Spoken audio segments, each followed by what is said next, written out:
Hi, everybody. Hello. Hello.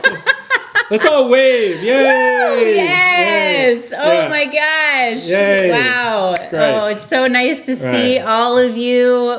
Welcome. This is the Female Decoder Ring. How men can succeed and women can get what we want. So that is what the next 2 hours is devoted to. Now, before we introduce ourselves, those of you that are in Mastery of Relationship, I want to announce we have a few new members joining us tonight and into the year. So these people I want you to wave, okay? We're putting you on the spot. Yeah, just you. Just you. So we have Rob, we have Allison, and Catherine. So we want to see you guys. Rob. Allison's like, should I wave? Okay. Good. Allison, yay. Okay, good. Where's Rob? Great. Where's Rob? Oh, I don't see Rob, him would you because there's so wave? many boxes here. Okay, there he great. is. Rob. And then I saw Catherine wave already. So Okay, now let's good. everybody All right, now we wave can to all the new wave people. again. All right. Tonight is about waving. We're when waving. I used to teach Forest, it was all about clapping. We're not going to clap. We can't hear you if you clap, so we're going to wave. So thank you for waving. Yes. Okay, and so tonight is a big night. This is a session of Mastery of Relationships, so we know all of you, and tonight also happens to be an event that's open to our friends and our community. So many of you here may not have ever met us, and we haven't met you yet. So I'm Alicia Davon. I'm Erwan Davon. And so here's how tonight is going to go. I'm going to tell you a little bit about us and how we started this whole school and organization to give those of you that are new a sense of everything. Then we'll dive into a guided meditation. After that, we will explore the Female Decoder Ring and all of the specific ways that men, you can succeed in romantic relationship, and ladies, you can really get what you want, and there's so much to share and learn. This is one of our favorite topics, and this is all new tonight. We have brought lots of new research and material to this topic, so we're so excited. We're going to do a brief exercise and breakout rooms so you all can get to know each other and share. Those of you that are new, I'm going to give you a special opportunity that I'll let you know about later. We'll have an opportunity for questions and sharing. So for those of you that want personal attention, you can get that. And we'll end around 9 o'clock. Okay, so a little bit about us. Erwan and I, for the last 25 years, have supported over 12,000 singles and couples in having fabulous romantic lives and sex lives. I love that. Yes, it's a great life. It's like a good feeling. Yeah. It really is. And people come to us for all sorts of reasons. People who are single come to us to find their soulmate, to get into a great relationship, to date successfully. People that are in relationship come to us often to juice up the connection and create more chemistry. People come to resolve psychological issues or sexual issues around relationships. So we've seen it all, we do it all, and we love it. We use a 5-part method called the Davon Method that we've developed to address all of your goals and issues in these areas. We're going to put on the screen now an image that you can see. The first part of our method is consciousness. Bringing consciousness to your hidden relationship patterns. This is the psychological stuff, that stuff that we're all carrying around from our past. We bring it into our present relationship lives and kind of wonder why things keep going the same way or not as great as we'd like and all of that. So the answer can be found in these patterns. We bring those to light. The second part of the method is making contact with your deeper self, beyond all of these patterns. Some people like to call that deeper self your being or your soul or your spirit. There's many, many names, but you want to be in contact for success in relationship, because then we address chemistry.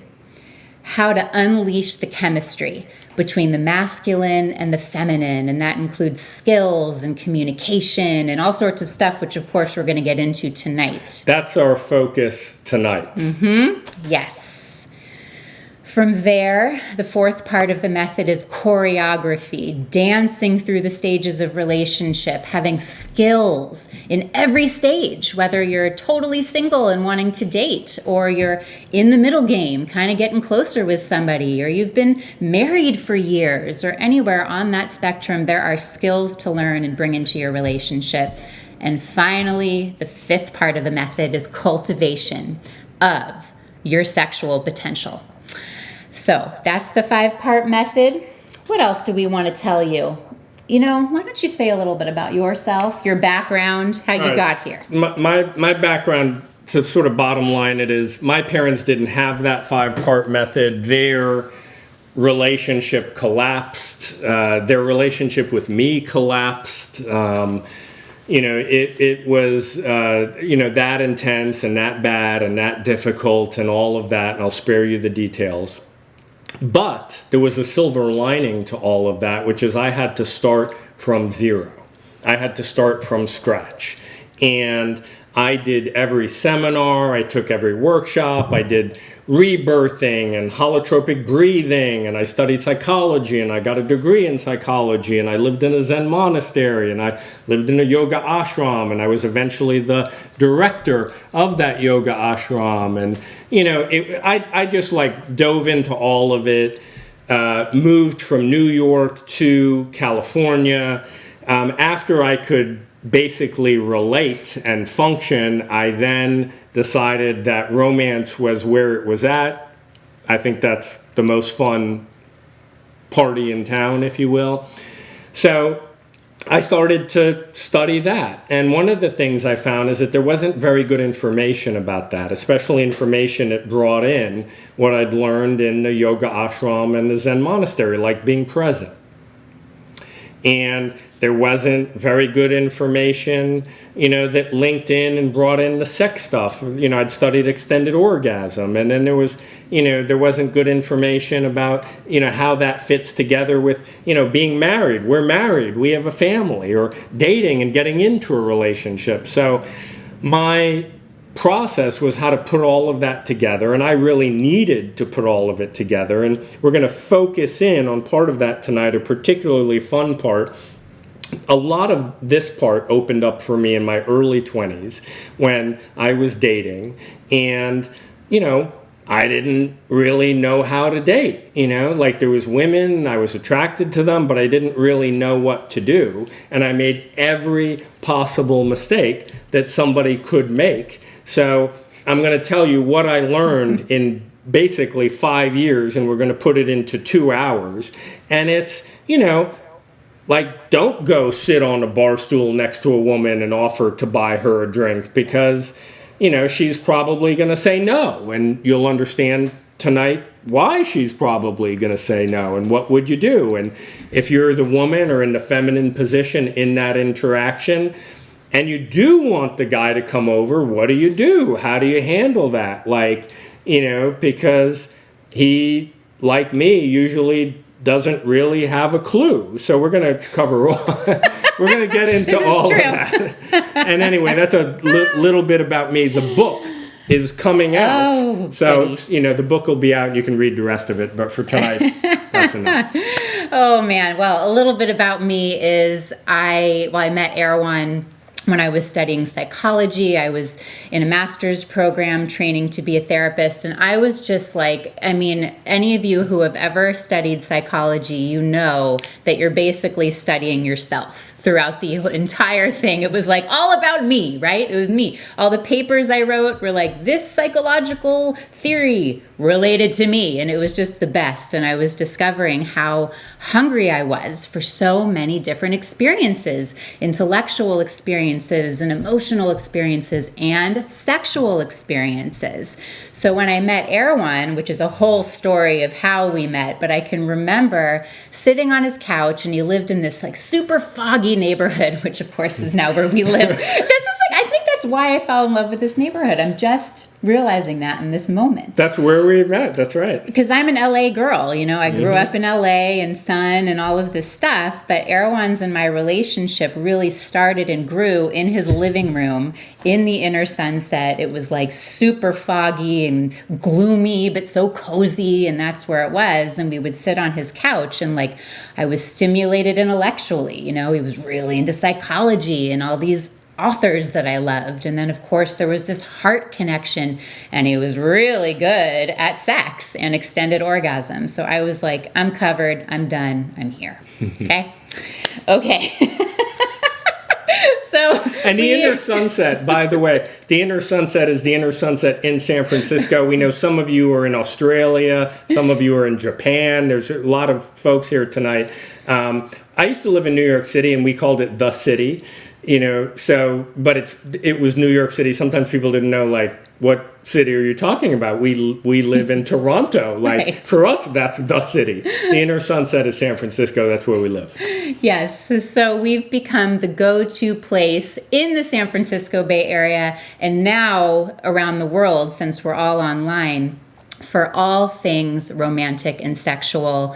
We really love hand-holding you through the process of creating an amazing relationship life, like really giving the personal touch. So that's why we love seeing you. We love seeing your faces. And I think we're ready to dive in. So let's dive in. We're going to put a little music on. We're going to do a little guided meditation. So let yourself sit in a nice upright position. Let yourself be relaxed. We're going to cover some of the most important material during this meditation. That's how we like to do our guided meditations in Mastery of Relationship. Those of you in Mastery of Relationship know that. And it'll serve two functions. One is to cover some of that information, but even more important, to be present, for you to be present. Presence, being awake, consciousness, being, spirit, whatever you want to call it, that's the cornerstone of everything we do. It's a second part of our method. So take a moment and feel your body. Feel the chair.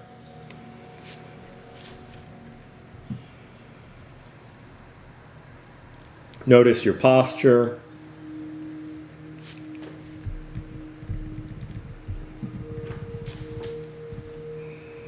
Notice your breath. It takes a minute to settle down. Let yourself settle down, but not settling down like fuzzing out. Settling down like being so relaxed that your awareness increases.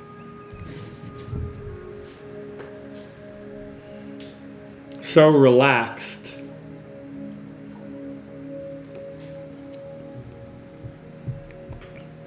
that you're more awake, more aware, more present.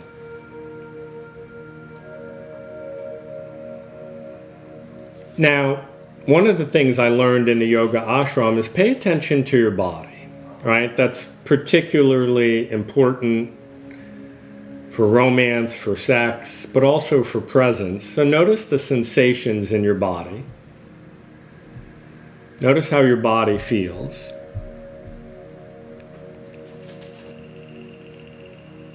The weight of your body on your chair, on the couch.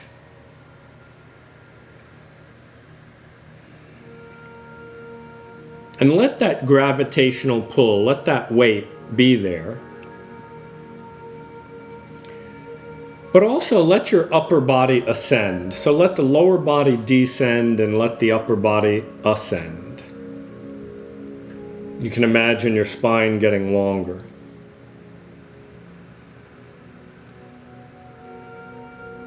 And on your inhalation, let your chest really lift, and then leave your chest in that lifted position, even during the exhalation.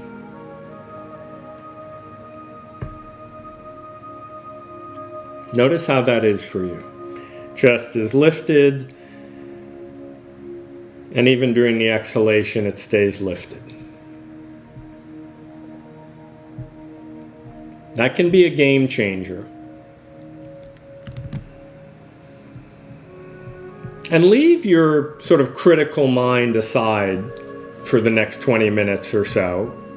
You're in your room or your house, it's safe. I'm not going to ask you to do anything absurd. It's just going to be some postural things and feel into some things. See what it's like to really lift your chest.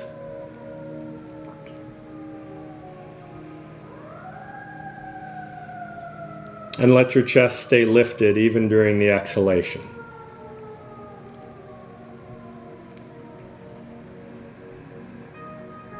What's the experience like if you imagine your spine getting longer?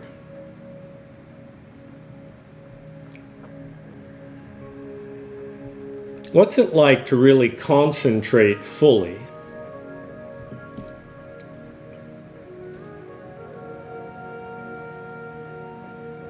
Nowadays, there's a lot of distraction. Concentration is in short order. The consequences and costs for satisfaction and romance and health are dire. So let's just experiment what it's like to concentrate for 15 or 20 minutes. And in this case, concentrate on your posture, your body sensations.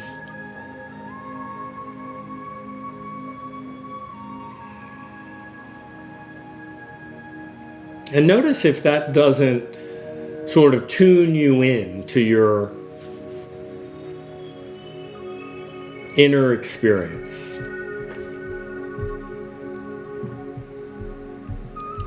Let that concentration, that focus, tune you in to your inner experience. We've gone from the physical body now to, in the yoga ashram, we would call it your pranic body. We might call it your subtle body or your inner body, your inner experience. That's a demarcation change. That's a radical shift.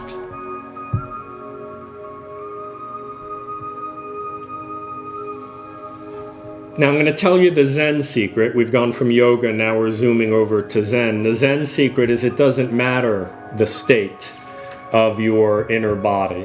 What matters is that you are with it.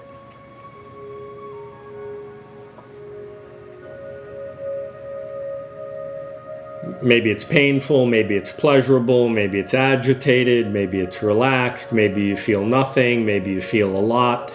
The Zen secret is it really doesn't matter as long as you're with it, as long as you are willing to be right where you are with your inner experience.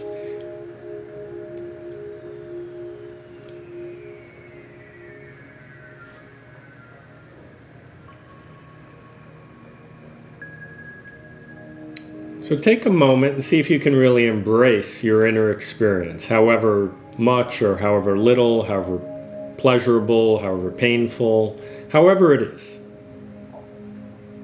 Just be a big yes. It's kind of like being the perfect parent. You're a big yes. We have a 5-year-old, right? It's just your big yes, accepting, loving, unconditional love, unconditional positive regard to your inner experience.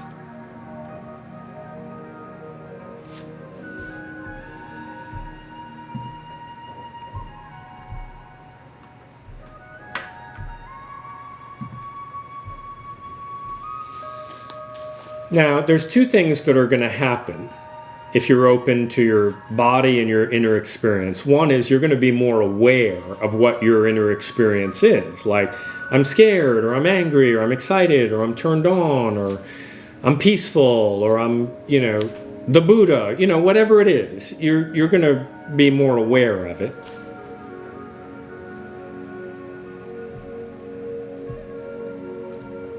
And it also will provide a portal to what I'm going to call your being or your spirit or your consciousness, right? Back to that cornerstone of our method.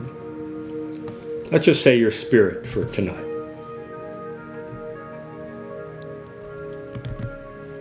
So as we wind this meditation down, we have about 5 more minutes to go. I'd like you to just kind of notice your spirit or your consciousness or your awareness, whatever your life, if you like, right? Whatever you want to call it. I'd like you to just take a moment and just notice that. It's more subtle than your physical body. It's more subtle than your energetic body or inner body or subtle body. It's your being. It's your spirit. It's your life. It's you.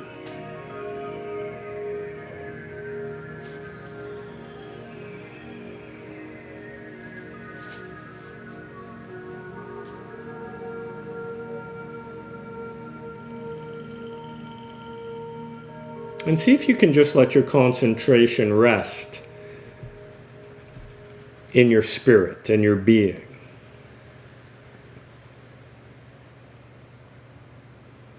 And remember the trick, the Zen trick I'm giving you many years in a Zen monastery in a nutshell is don't worry about your psychology or how you feel or all of that. You don't need to change any of that.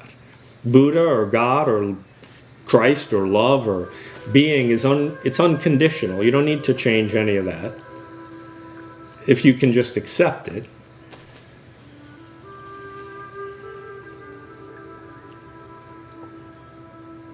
And this is the most important point.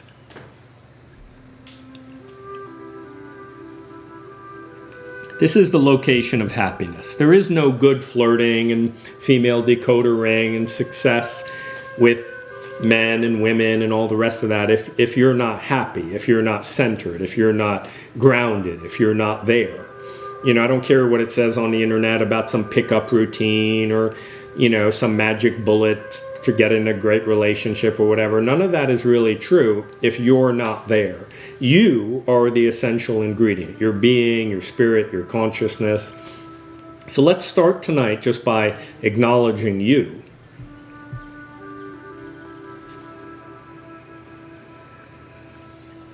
And you feeling you, sensing you, tasting you, knowing you.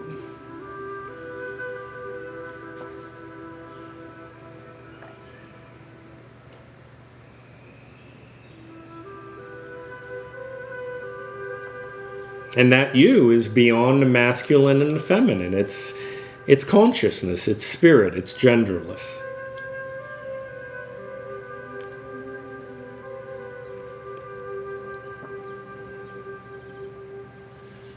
Now that we have a little bit or a lot of contact with you, and you with yourself, maybe you with us as well, maybe you with each other, right? Notice that contact with yourself enables contact with another, contact with us, contact with the other folks, even though we're on Zoom. Some of you are sitting next to somebody, contact with that other person. There is no contact with somebody else without contact with you.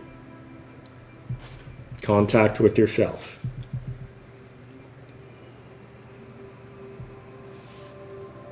Now that contact with another, that other person is in they have their own body.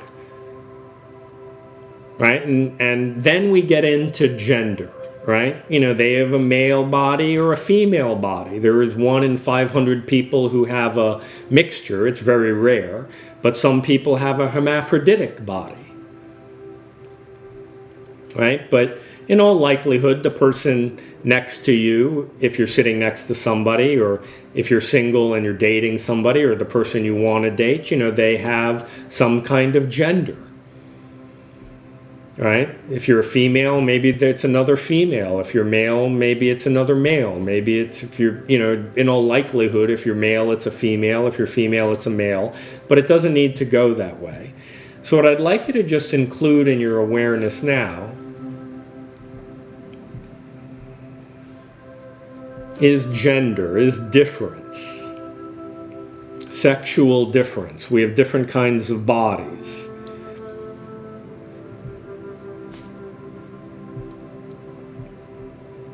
Difference is great. Alicia's different than me. That's really interesting. Very dynamic, very intriguing.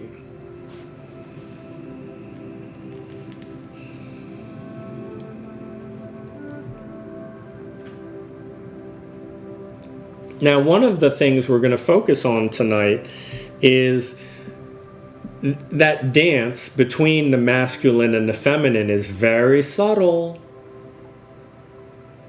Women on average and feminine people on average tend to shy away from it. Masculine people, or males on average, and again it can go a variety of ways, tend to kind of be sort of like a bull in a china shop about it. So we're not going to approach it in this kind of like avoidant, not dealing with it, and we're not going to approach it sort of grossly and unconsciously. So we're going to begin the topic proper in a moment, but I'd like you to really, make sure your consciousness is, turned all the way up. There is no success in masculine-feminine dynamics without presence, without consciousness. It's so subtle, it's so intense, it's so fast, it's so interesting. So take a breath, feel the intensity of it. It's the biggest roller coaster ride in town, and let your eyes slowly open.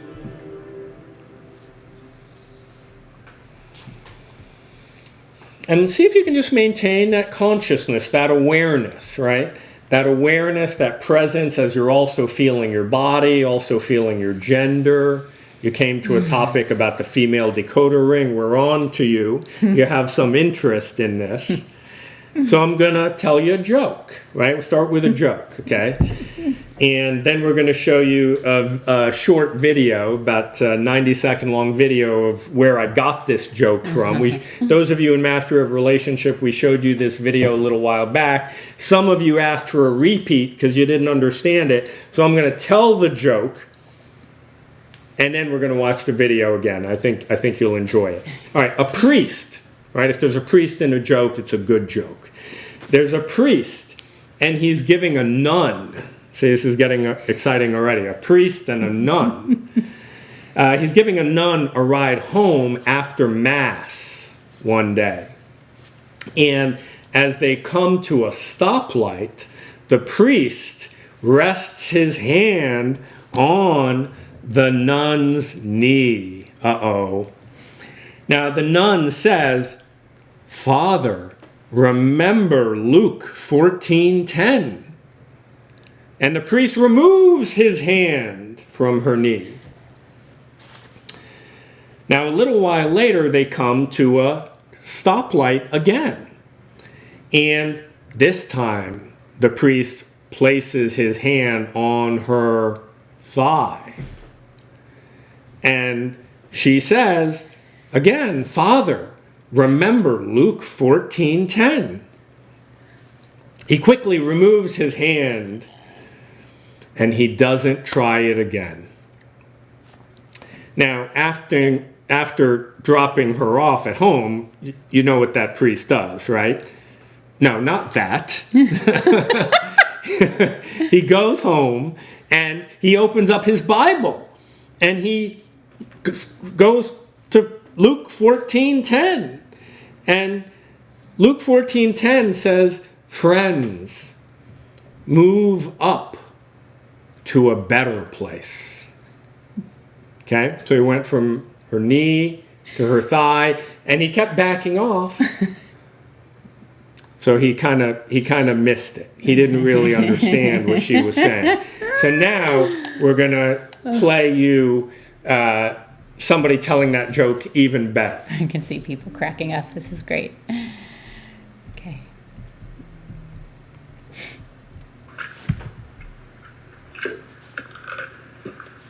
You don't know? All right, everybody, listen up. I'm going to tell you a story. Please, no. A priest is giving a young nun a lift home from church one day, and as he's shifting gears, he rests his hand on the nun's knee. This is offensive and inappropriate. The young nun looks up at the priest and says, "Father, remember Luke 14:10.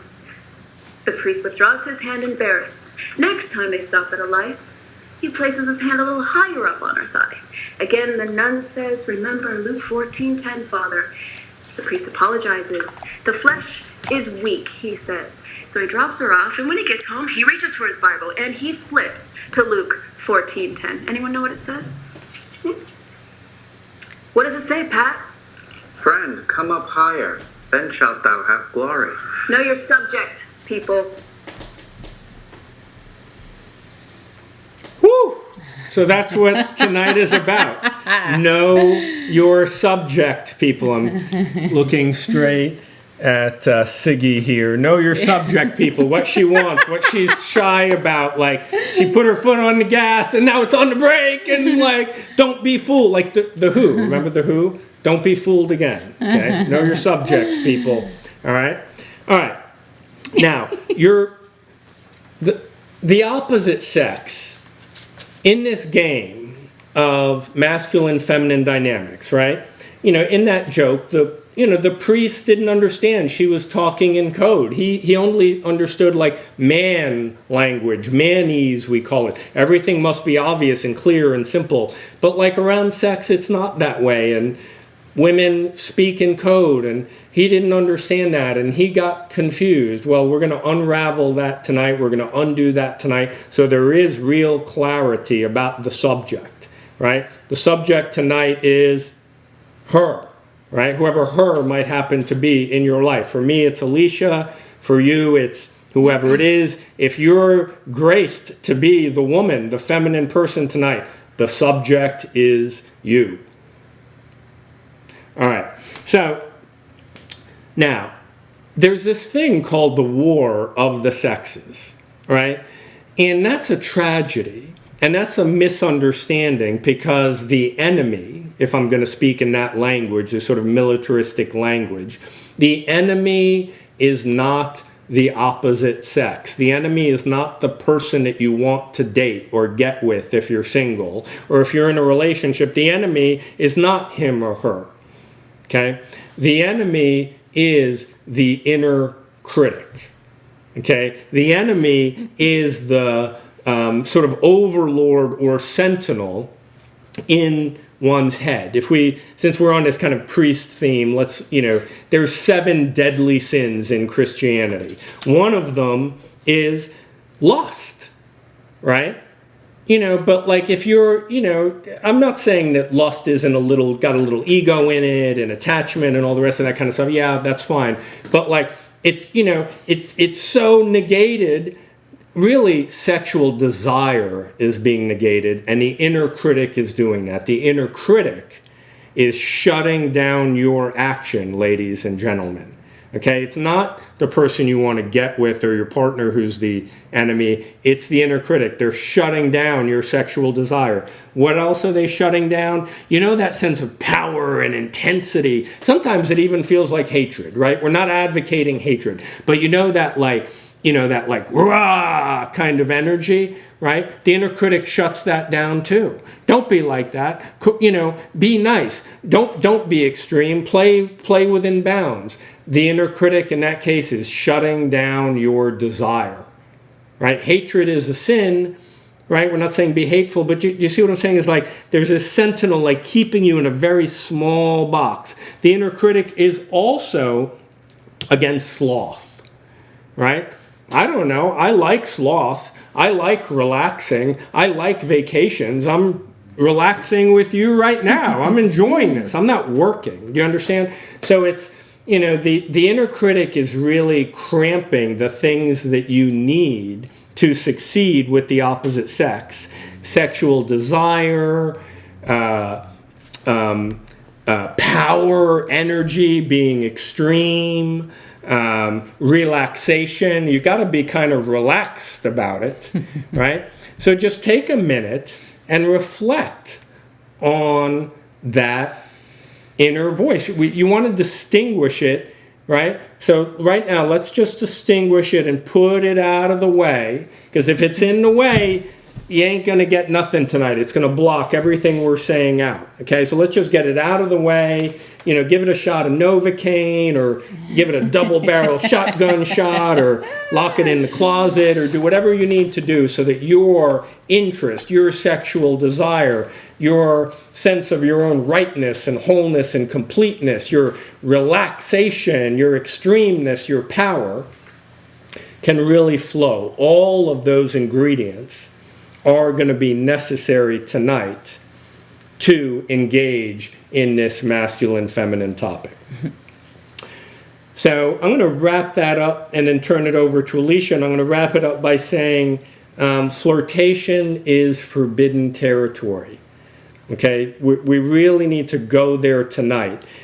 And don't be afraid to just open to that energy, even though we're on Zoom. Feel the people around you in the Zoom room or the person next to you like that. We're going into forbidden territory. Okay, so guys, or the masculine person in the interaction, we're going to start with you. Okay, so women want a guy in action. Guys that are taking risk, you're in action, you're not holding back. That is like, it's so important. Make a million mistakes, but don't hold back, okay? Now what you want to do is discover her appetites. What does she want? Like if you're ever with a woman, with your wife, you're gonna go out with a girl that you've been flirting with her at the gym or whatever, your attention should be on what does she want. Women want lots of stuff, don't we? We want so many things. We want things like experiences and to be part of something amazing and special, like a game, to be up to something. We certainly want intimacy and romance and sex. Sometimes it's just like a loving look or a cuddle or a great conversation. Sometimes it's more physical and sexual. We want that. We want things like a home and clothing and stuff. And then we want trinkets. We want fancy stuff. And that's different for every woman. Some women really love high-end food or beautiful jewelry or really nice clothing or the car. We were interviewed on a podcast last week, and this woman was obsessed with hot cars, like really hot cars. And she was describing this like amazing red Porsche that she got to test drive recently. And she was so turned on. It was amazing. So guys, you want to discover her appetites. And don't skip over that. What Alicia's saying is profound. Sometimes it's the last thing in the world that we think to do as guys. Like we really want to get with her or wife or somebody new or whatever it is. But what does she want? Sometimes we just skip over that part. Yes. Okay. And the second tip here, be extreme. Like be totally extreme about it. Be extreme about, oh my God, if you're like standing in front of her and you're at the gym and you don't know what to say, rather than being safe and like not saying anything, be like, oh my God, I just got so distracted. You're so gorgeous. I like completely lost my mind. And she might be like, you want to be extreme. Women like experience. Women like experience. Now, you might mess up sometimes. If you mess up, you overstep, you're like overly enthusiastic, you like buy her, you find out she likes tiramisu and you like come with like an armload and she's like, oh my God, that's too many. And you like dump it at her feet and you think that, yay, that's great. And she's a little overwhelmed. Whatever it is, just don't worry about it. If you offend her by accident or you go a little overboard, sometimes it's easy as a guy to then get into your head and be like, oh no, I messed up. Like there's no way back. There's totally a way back. Just back it up, give it a little space, let a little time pass, and then go back in and warm things up again. You don't have to feel bad about messing up or going too extreme or doing the wrong thing. This is key because we don't really care about that. I mean, I have to say, as a woman, ever since I remember the first kid, this is besides my cute childhood best friend that lived 2 doors down and I had a huge crush on him, but the first guy that was really interested in me in about 6th or 7th grade, just the fact that he was interested and he showed interest. I remember he was like 2 heads shorter than me because, we all grow faster as girls at that age, around 11 or 12. He was looking up at me and like asked me out in this grand gesture. I liked him more for that, for going for it and being awkward and enthusiastic. It was good. So that's a very important point because, guys, we tend to think success good, failure bad. It's very sort of binary and linear. For women, it's not really that way. They're interested in experience. So even failing can be good if you don't, take your cookies and go home and crash and burn and all the rest of that. You just take a break, as Alicia said. Give it enough time to calm down, and then you just start over. Mm-hmm. And then the last piece here for those of you that are guys is focus on push-pull. What I mean by that is the practice of pulling a woman in closer to you or giving her a little push away. And you do that based on how much attention, how much of you she wants in a given moment. So there might be times where, let's say you're out somewhere, you're single and you're at a party or you're at the gym or whatever, and like a woman smiles at you and you get that feeling like you want to move closer. Go move closer, go approach, say hello. If, she's distracted and checking her phone and like doesn't seem like she wants your attention, cool, back it up, give her some space. Now, how will you know?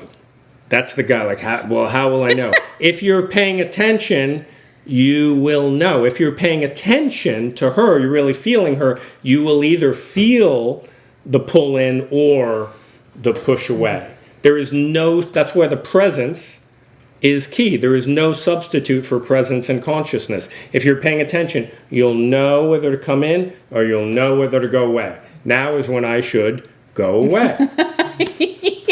He's so good at this. I mean, when we were first dating and all the way till right now in this moment, I mean, I'm like, okay, I'm going to talk again. He's like, okay, it's time for me to move away.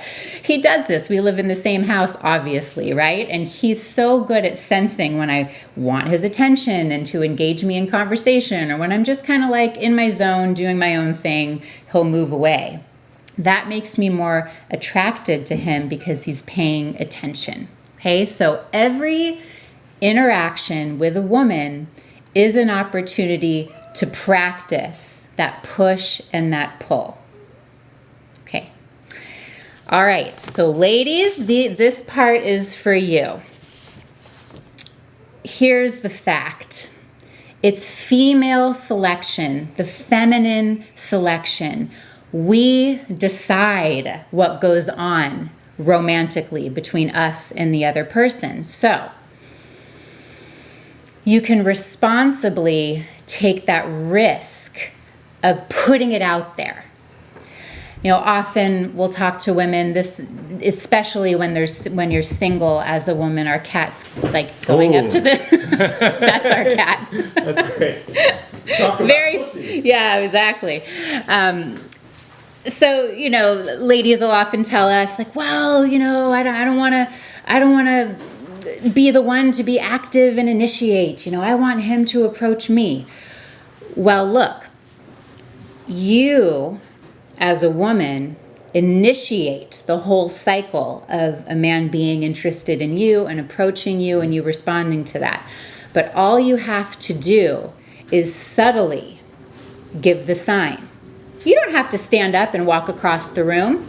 You can give a look. You can give a smile. You can shift your body language. Okay, so you can responsibly kind of act in accordance with, okay, it's female selection without getting up, walking across the dance floor and making an offer, which we find often the feminine doesn't really want to do. Second tip, communicate what you want at all levels. You might have intellectual desires. Maybe you want to go to museums or discuss psychology or art or whatever it is. Bring that into the picture. Bring your heart's desires into the picture. your intimate desires, your desire for communication and connection. Bring your hungers and your appetites, like, oh, I want to eat at this restaurant and go have this experience. And bring your sensual and sexual desires into play. It may not be like you're going to come out and blatantly say what you want sexually right when you first meet the guy. I mean, maybe you will, depending on the context. But it's more that you want to make sure that he knows what you want at all of those levels. You give him an opportunity to succeed. Remember, your only enemy is your inner critic. We are taught by the cultures we grew up in and the current culture and our families and all this, a bunch of junk about, oh, be small and be pleasing and only focus on the partner and other people's needs. Okay, well, a little bit of that is good, but you just don't bow down to that voice that says you're too much, because woman, you are not. Your desires are amazing. They're the fuel of your love life. You know, one of the things I love about Alicia is that Alicia really puts out there what she wants, so I can really win. So her appetite and me knowing what that is allows me to be a hero. I'm not into this like modern day new age guy, sort of castrated guy thing. I want to know what she wants. And she's really good at putting it out there. And she's also really good at, as I focus in on that, she's very approving. She's very celebratory. She really consumes that. She really enjoys it at all levels, whether it's going to a particular restaurant, as she said, or something sexual. That romantic energy is always moving. So, ladies, if the guy doesn't qualify, move on to the next. What I mean is, if you're single and you're putting your desires out there and you're being decently friendly about it and you're being clear and he's not responsive, don't take it personally. Just for whatever reason, he's not able to put that kind of attention on you, and go to the next one. It's a little different if you're in a relationship, right? I mean, you're with the person. You're not just going to cut them loose and leave necessarily. So some other intimate communications might be in order and some conversations and things like that. But my point here is, if you don't get what you want, don't take it personally. It's for whatever reason. He can't do that at this time, so just move on to the next. Now, if there's somebody that you meet or somebody that you're with that's not necessarily responding to those desires very well. You know, you're putting things out there. I want to have these kinds of experiences sexually and in restaurants and this and that. And they're not quite responding, but they're willing to learn. Like, they're like, I don't know how to give you what you want, or I'm kind of scared, or I have some blockages. If they're saying stuff like that, that's good. That means they're willing to learn. You can make men. You know, nobody comes finished, and in this conversation, men don't come finished. You find them in a particular state. And if you have one that's willing to learn and grow and develop with you, that's a good one to hold on to.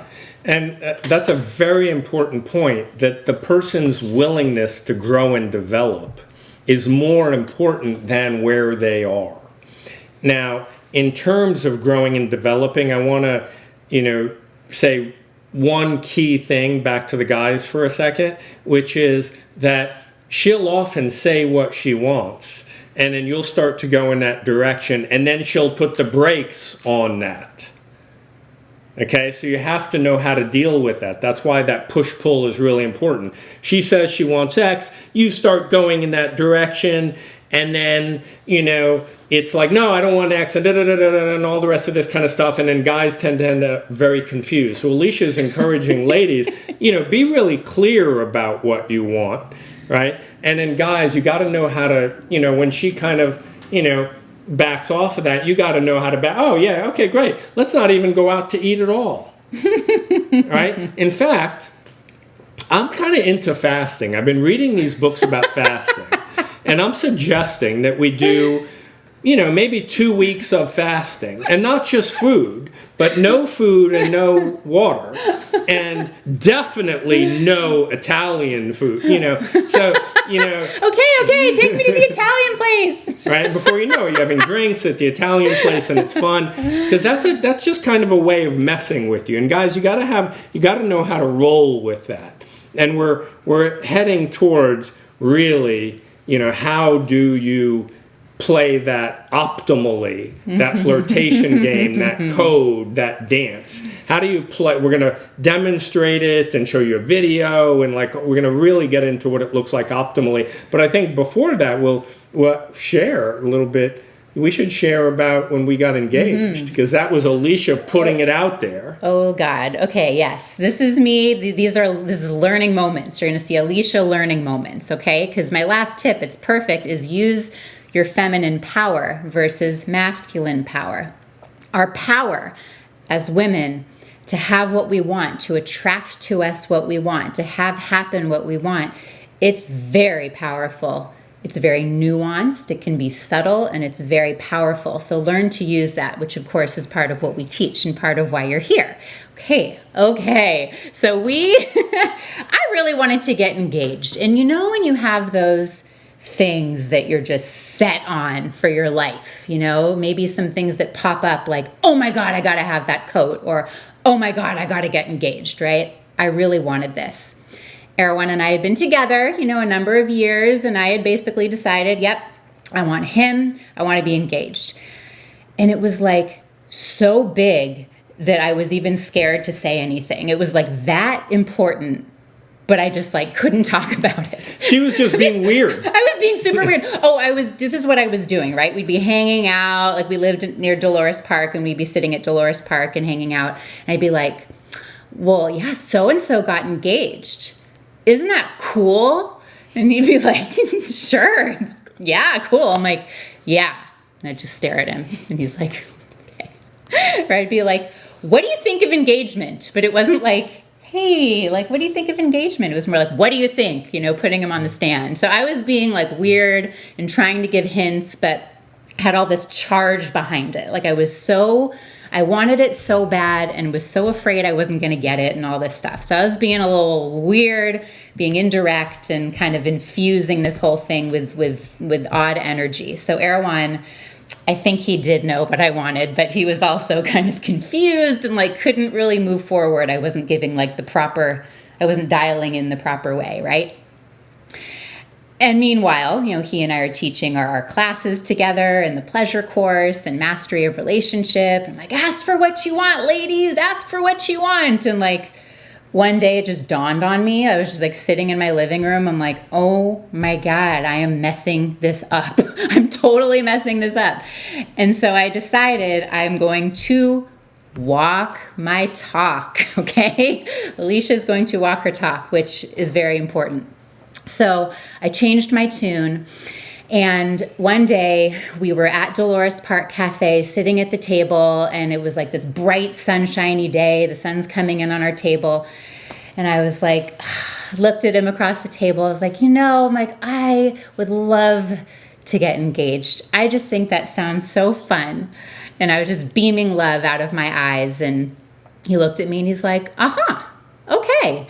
And then I'm and I want a mind-blowing engagement. I want that. And he's like, okay. And then I'm and I want to be surprised. And he's like, okay. And then he took his notepad where he writes everything he doesn't want to forget, and he wrote mind-blowing proposal. And I'm this is great. So she had the essentials of good communication, which is approval and clarity. Both of them were there, and because it was supercharged with feminine energy, it had a sort of a superpower about it, and it really got through. It blasted right through my psychology and all my fears and resistance from my childhood and my parents and all the rest of that, because she really stepped up and communicated in the best possible way, really with feminine energy. Yes, I just moved through that self-doubt. Okay, so I did that. I was yay, I could feel the energy. I knew it was going to happen, and I didn't know when. So then a while later, a few weeks, a couple months later, we take this trip. And we take this trip to Mexico. And we were staying in the cutest little hut on the beach. Okay, look at this picture. This was our little hut right there. There's the ocean. And I was sort of like, is it going to happen this trip? Is it going to happen? I don't know. And I was just letting myself be in the mystery. And one day, about in the middle of the trip, we take this long walk down this endless white sand beach. So I'm walking with Erwan. There's all these people on the beach. And then we get to this part of the beach where there's like nobody. And Erwan whips out his camera, because at that point we didn't even use our phones. We had actual like digital cameras. This is 2003, 2006? This is 2007 at the end of the year. November 2007. Right. Yep. Real actual cameras. Yes, like the digital cam. And I'm like posing for the pictures. I feel like a model. I'm not even thinking about anything. And he's like, okay, Alicia, come on over here, stand over here by this little oasis of palm trees. I'm going to take a really cool picture of you. I'm like, okay. And so I walk over there, and I like really had no idea. And I stood and I was posing, and then Erwan says, oh, okay, just wait right there. I'm going to go get my hat. And then he runs down the beach, and then I'm closing my eyes, posing, and I open them, and he's running towards me really fast on the beach. I'm like, oh my God, something's happening. And he drops down on one knee, and he lifts up the box. You can see this picture right here. He proposed. That's the moment that you're looking at right now. And he said, will you marry me? I jumped and said yes. It was complete. And then it got really fun because, well, we were on an empty white sand beach. And I mean empty. So there's me. And, well, let's just say we had fun on that beach this afternoon. I showed him how happy I was. So that's my point. So I illustrated a lot of different points there. The main one being express your desires clearly and with love. Say, screw you to that self-doubt inner critic person and just go for what you want. And guys, pay attention. Wow. It's, it's like, woo! Wow! It was a whole new world after that, because from my psychology and my childhood, that was never going to happen. But Alicia used that feminine power and was really clear about it and stayed true to her appetite and what she wanted. And from the Zen and the yoga and so on, I was actually paying attention, and then that magic happened. Now, we're going to now bring it to the level of like kind of that everyday romance, that everyday flirtation, what is the, how do you take that like massive kind of event and have that be your norm, right? That kind of dance every day. What is she saying? And, how does he respond to that? And how does that dance work? And we're going to show you one of our favorite video clips. This is a clip of, it's James Bond, but it's the original James Bond, Sean Connery. Okay, this is Sean Connery, and we're going to show you this. It's about 2 minutes long, and then we're going to go through it again and break it down, and you're going to see, what does that look like in the day-to-day? How is he decoding the feminine code, and how is she communicating with him?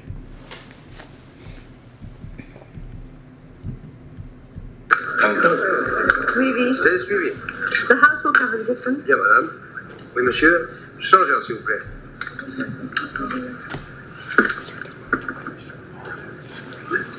Carte. 9 à la banque. I need another 1,000. I admire your courage, Miss... Trench. Sylvia Trench. I admire your luck, Mr. Bond. James Bond. Mr. Bond, I suppose you wouldn't care to raise the limit? I have no objection. pas possible, madame. C'est illégal.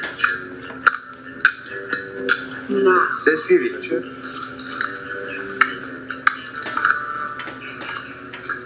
Looks like you're out to get me. It's an idea at that. 8. 8 à la porte. 9 à l'avant. Excuse me. Thank you. Andre, I must pass the shoe. Jean-Jean, I hope you'll forgive me, but it's most important. Thank you. Merci, monsieur, pour les employés. Merci. Have those changed with?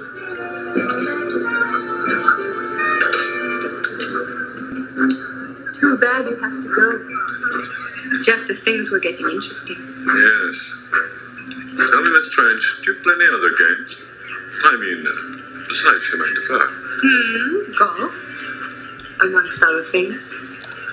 More afternoon, then. Tomorrow? And, you have dinner afterwards, perhaps? Sounds tempting. May I, let you know in the morning?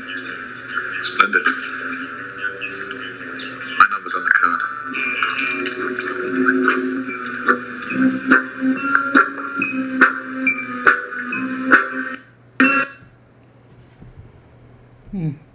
All right. Whoop. All right. So there was a lot going on there, and you may have caught it, or you may not have caught it, or you may have caught some of it.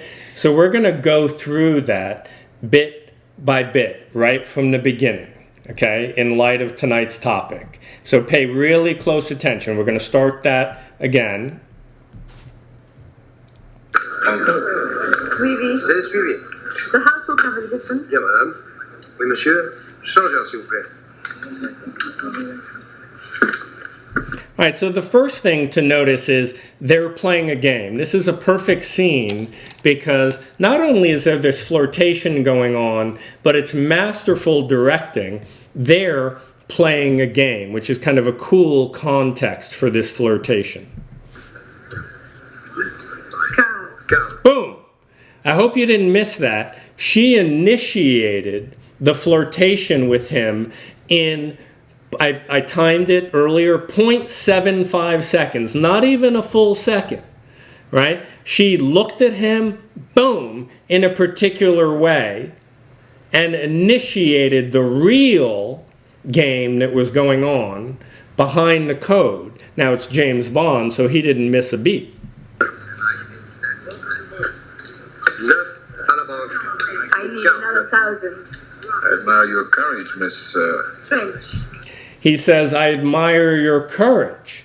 So he's acknowledging what's really going on, which is not the card game, which is the fact that she looked at him and sent him some energy, and he acknowledged that in the smoothest possible way.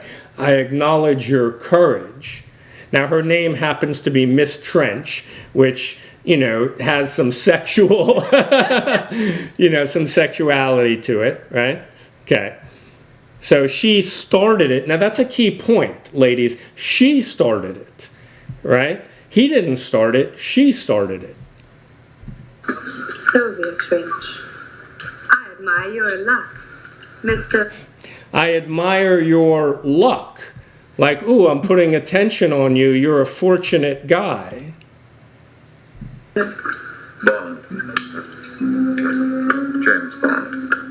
Mr. Bond, I suppose. Now, we don't need to say more about, he receives that attention. He says who he is. He's not shy about it. He's not doubting it. He is Bond. James Bond. You wouldn't care to raise the limit? Boom.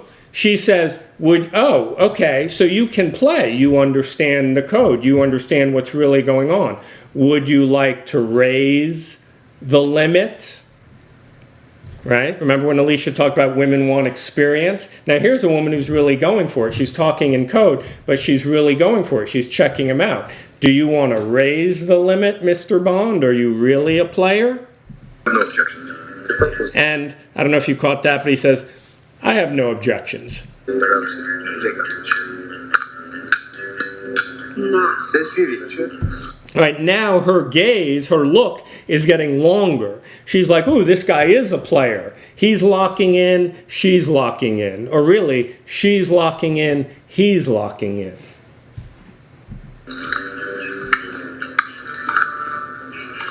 Now there's lots of eye contact, right? Most of this it's all subtext, right? The language, and even more subtextual than the language, is the eye contact, right?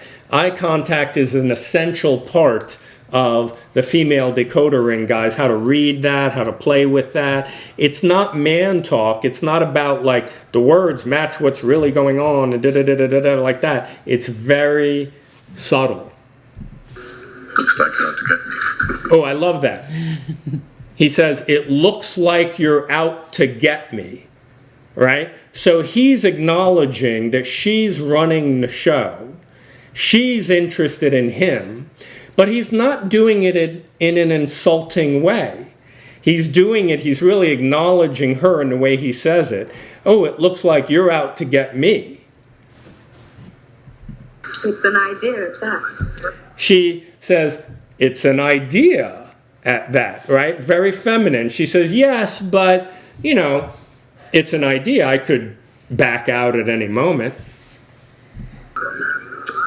8. Read the report.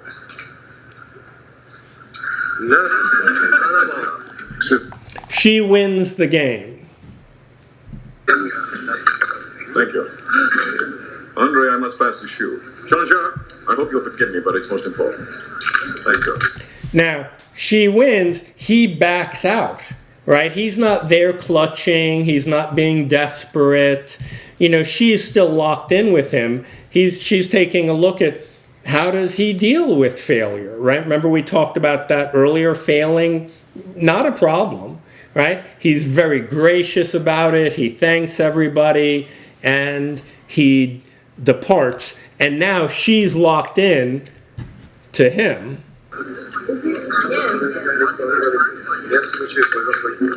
He looks at her, gives her that little glance. Have those changed with?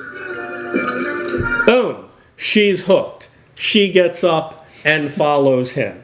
Okay? Now, that's what she wanted and it's typically what a feminine person wants, which is to be at the effect of a masculine person, but not in some guerrilla way, because he's actually paying attention. So now she's actually getting what she wants, to be at the effect of him. He's leaving and she's following.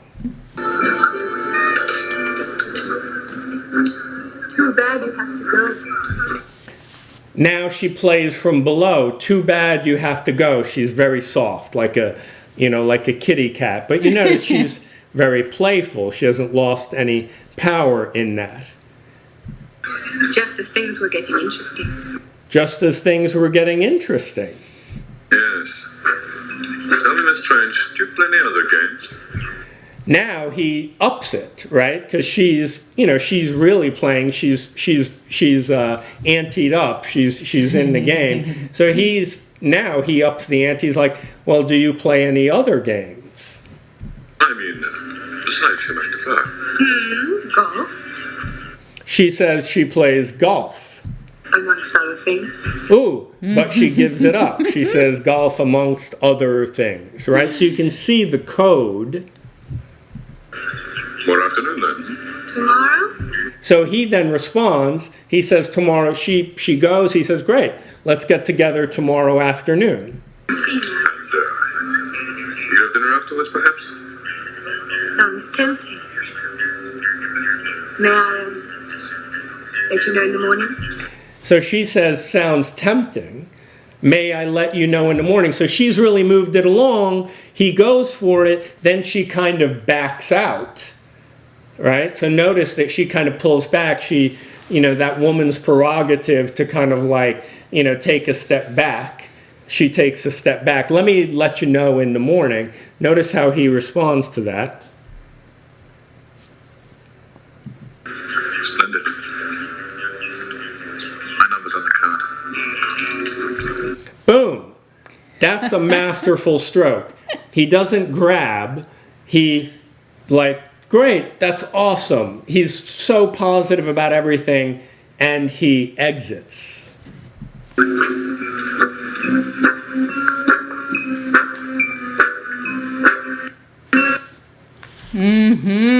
Oh, God.